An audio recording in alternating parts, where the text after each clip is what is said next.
possibly share in a room where I also have so much to learn. And I thought, let me rather just start by introducing myself. I am an educational activist, I am a qualified speech therapist, and I'm a self-published children's author. And this work has shaped the work that I care about most deeply.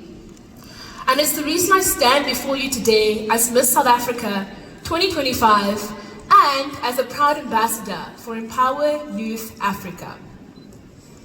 If I'm completely honest with you, I think I've always had a bit of a soft spot for people.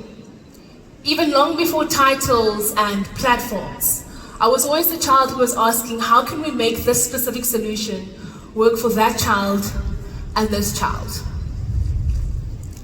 And that curiosity about people eventually led to me finding out about speech therapy. It led to me becoming an education activist, and it also led to me writing children's books.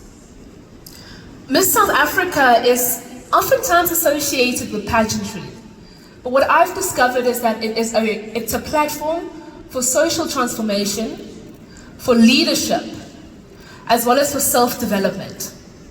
And for me, it's given me the reach to be able to expand the work that I care about most deeply. Through this platform, Miss South Africa launched an initiative called Empower Youth Africa, an initiative which has been rooted in an important, but yet a very urgent question. How do we ensure that women and young people across Africa are not left behind by the systems that are meant to serve them? Empower Youth Africa unites our Miss South Africa finalists around scalable social impact initiatives which focus on youth unemployment, on entrepreneurship, on health and wellness, on civic engagement, on Pan-African collaboration, as well as on education. Now, as the first Miss South Africa Wama2K, for those who are not South African, that essentially refers to anybody who was born after 1999.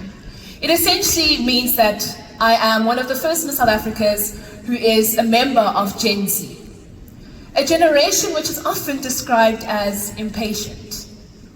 But perhaps what is called impatient is really a generation which is actually asking us how these systems work and how we can make them better, how we can make them faster, and how we can make them work more inclusively for everybody. Because so many of us grow up in these systems and we see the gaps and the people who are left behind. For example, in South Africa, a lot of us know that more than 80% of children in grade 4 struggle to read for meaning. And when a child struggles to read for meaning, it makes everything that follows that much more difficult. For example, if they struggle to learn, they then struggle to complete school, and they struggle to gain access to economic opportunities. And I believe that if we are serious about reducing youth unemployment in our country, it is so important for us to be able to focus on early literacy and basic foundational education. There was a moment during my training as a speech therapist where I specifically identified a challenge. I was working with a 9-year-old girl who had cerebral palsy. And she was trying to learn how to communicate and to read. But there were almost very few books available in her home language. And so I decided to do something very simple. I went back home, I went to my laptop, I opened it up, and I wrote a very short story for her. I went to the shared printers at our university, I printed it and stapled those pages together, and I made this book in her language. And when I went in the next day and I read it to her, she lit up in a way that I had never seen her light up before.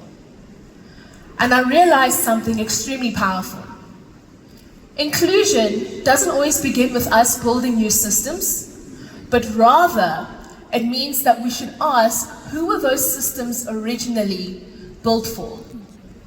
That small moment with the Sinenhlanhla eventually led to me self-publishing my own book in isiXhosa, so that more children can have access to books in their own language.